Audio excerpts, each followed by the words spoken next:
I'm okay, I'm fine. Kincana, kincana, teng neng neng neng neng. Ku menahan rasa sakit, rasa sakit. Few moments later. Assalamualaikum warahmatullahi wabarakatuh. Perkenalkan, nama saya Adela Nabita dari kelas 12 IPA 2. Di sini saya akan menjelaskan tentang materi sejarah, yaitu Indonesia Merdeka. Tonton terus videonya ya.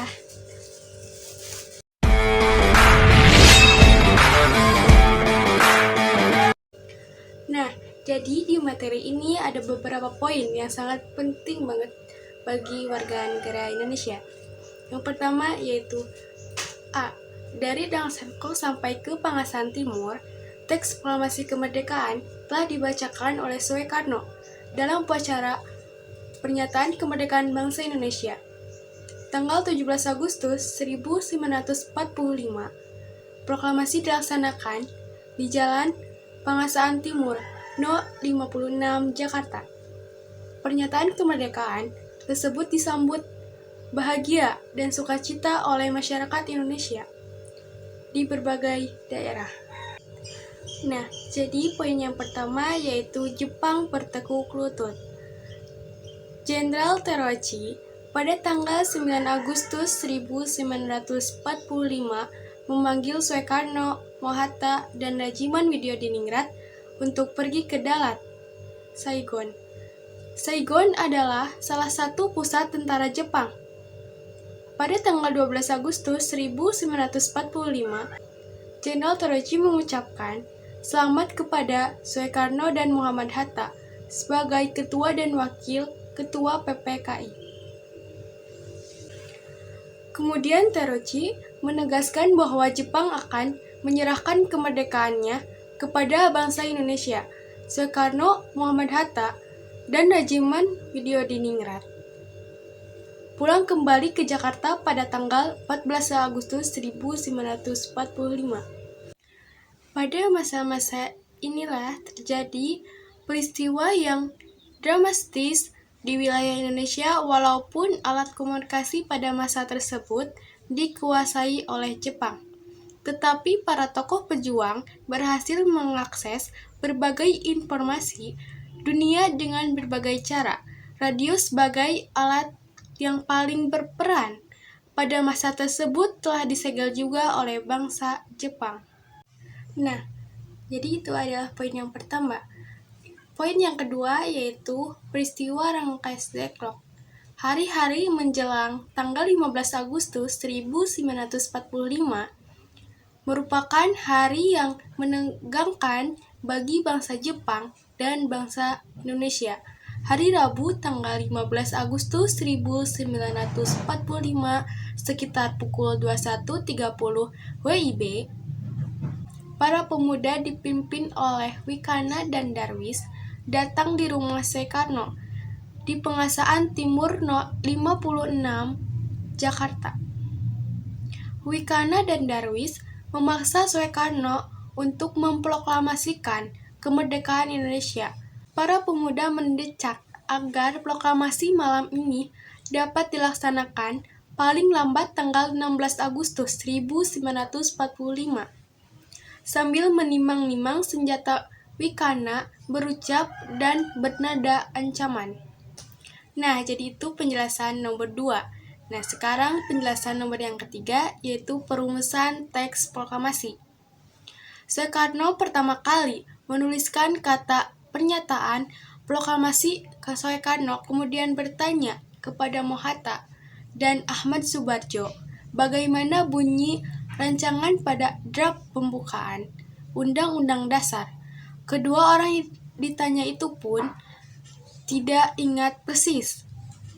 Ahmad Subarjo kemudian menyampaikan kalimat-kalimat, "Kami, bangsa Indonesia, dengan ini menyatakan kemerdekaan Indonesia."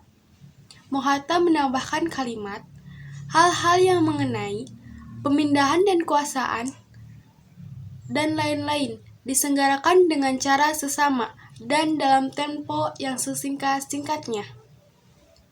Soekarno menambahkan 17.08.05. wakil bangsa Indonesia sebagai penutup. Mereka semua sepakat tentang draft tersebut. Nah, jadi itu penjelasan nomor yang ketiga. Nah, sekarang penjelasan poin yang keempat. Poin yang keempat yaitu tentang proklamasi berkumandang.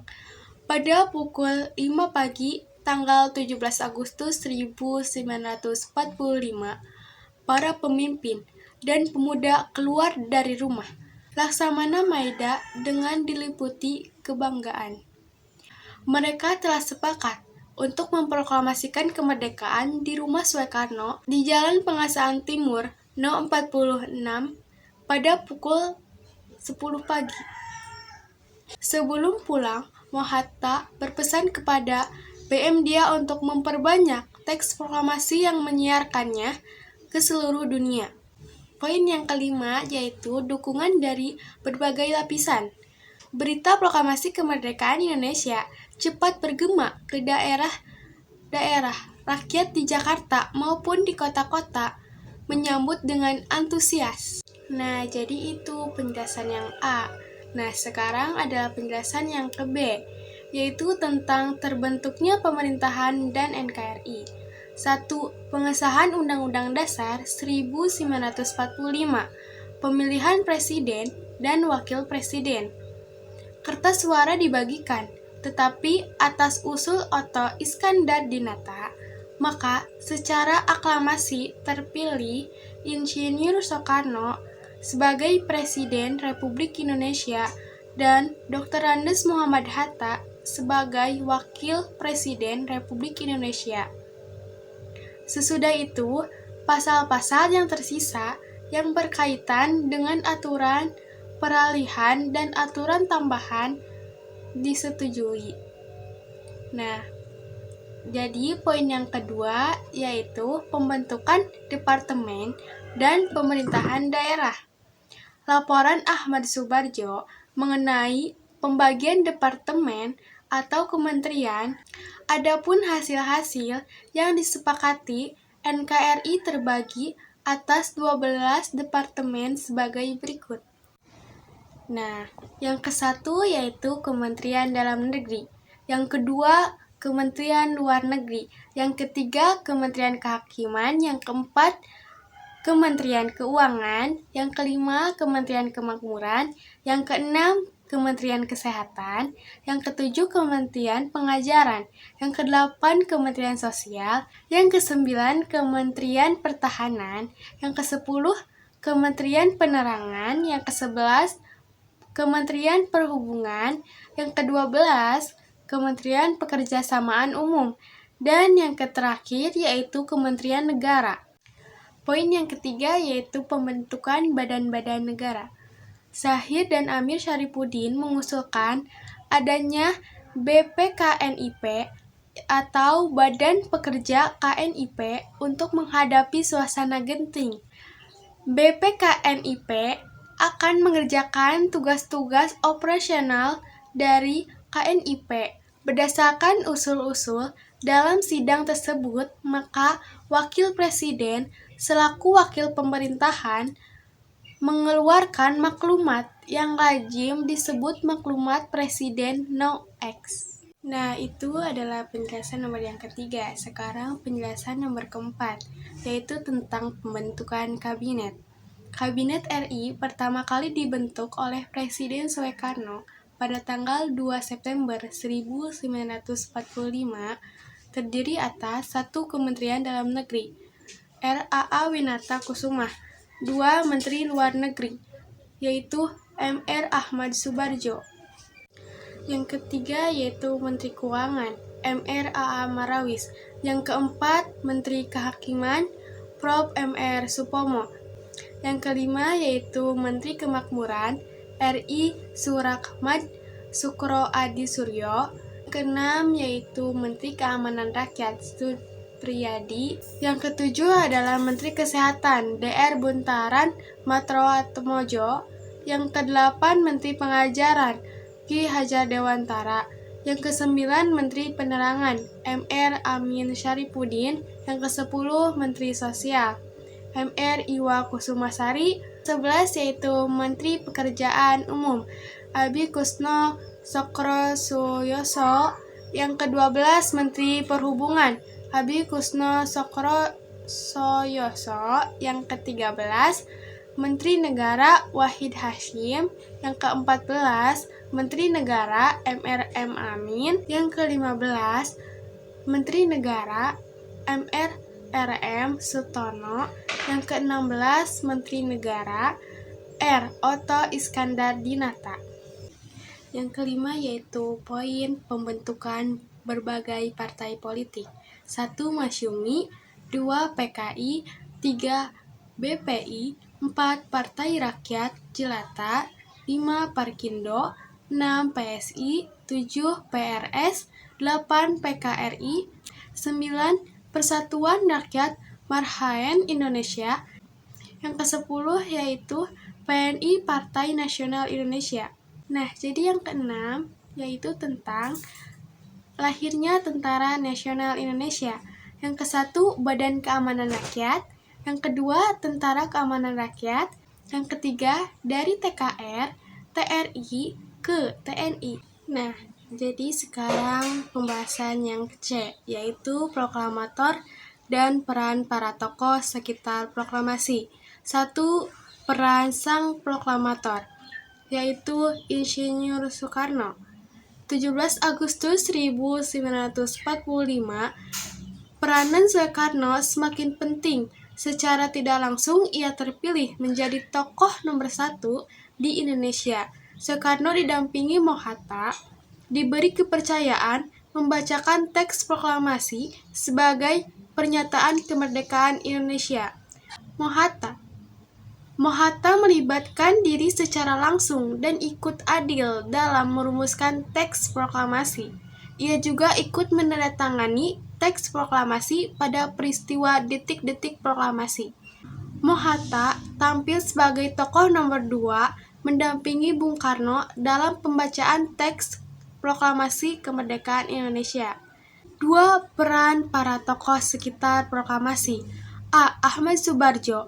Sesampainya di Jakarta dini hari, di rumah media dilaksanakan perumusan teks proklamasi. Ahmad Subarjo secara langsung berperan aktif dan memberikan adil pemikiran tentang rumusan teks proklamasi.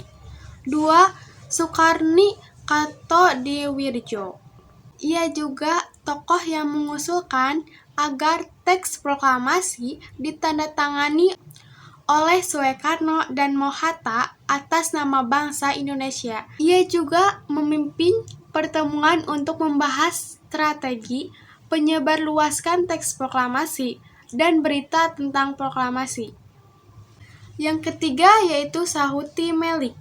Ia telah menyaksikan penyusunan teks proklamasi di ruang makan Maeda. Bahkan akhirnya ia percaya untuk mengetik teks proklamasi yang ditulis tangan oleh Soekarno. Yang kedua yaitu Burhanuddin Muhammadiyah. Ia seorang pemuda yang ikut menyaksikan perumusan teks proklamasi. Ia juga sangat berperan dalam upaya penyebarluasan berita proklamasi kemerdekaan Indonesia. E. Latif Hedraningrat.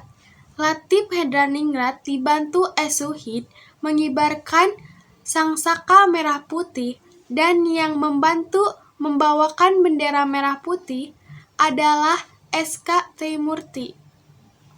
Jadi itu dia materi tentang Indonesia Merdeka dari awal sampai akhir. Jadi itu saja yang saya dapat sampaikan, kurang lebihnya mohon dimaafkan. Wabillahi taufiq wal hidayah. Wassalamualaikum warahmatullahi wabarakatuh. Proklamasi. Kami, bangsa Indonesia, dengan ini menyatakan kemerdekaan Indonesia. Hal-hal yang mengenai pemindahan kekuasaan dan lain-lain diselenggarakan dengan cara saksama dan dalam tempo yang sesingkat-singkatnya. Jakarta, 17 Agustus 1945 atas nama bangsa Indonesia, Soekarno, Hatta.